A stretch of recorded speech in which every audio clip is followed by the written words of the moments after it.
YouTube, Instagram ve TikTok hesaplarımı takip edip videolardan yararlanıp dostlarınızla paylaşmayı unutmayın. Bu sual noyabrın 16'sı 11. siniflərə OTK sınaq imtahanında salınıb. Deyir ki, x çıx 2 sayda işçi 12 saat işləyir. X çıx 6 sayda işçi isə 18 saat işləyərək eyni məhsuldarlıqla işi tamamlayırlar. X ədədini tapaq. Aha, deməli x çıx 2 sayda işçi 12 saat işləyir. X çıx 6 sayda işçi 18. Burada şagird nəyi bilməlidir? Məsələni oxuyandan sonra burada düz mütənasib əlaqənin yoxsa tərs mütənasib əlaqənin olduğunu müəyyən etməlidir. Biz bilirik ki, işçi sayı artsa, iş daha tez bitəcək. Ona görə də burada bir kəmiyyət artırsa, digəri azalır.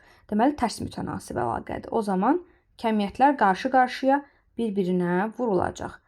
Və yazaq ki, 18 vur x çıx 6 bərabərdir 12 vur x çıx 2. Gəlin vurub açıb hesablayaq. 18 x çıx 18-i 6-ya vuracağıq. 108 bərabər 12 x çıx 12-ni 2-yə vururuq 24. X-lar bir tərəfə, ədədlər bir tərəfə keçir. 18 x çıx 12 x bərabər mənfi 24 üstə gəl 108. 18-dən 12 çıxırıq 6x bərabər mənfi 24 üstə gəl 108 edəcək 84. X də bərabərdir 14. Bizdən də bunu istəyirdilər.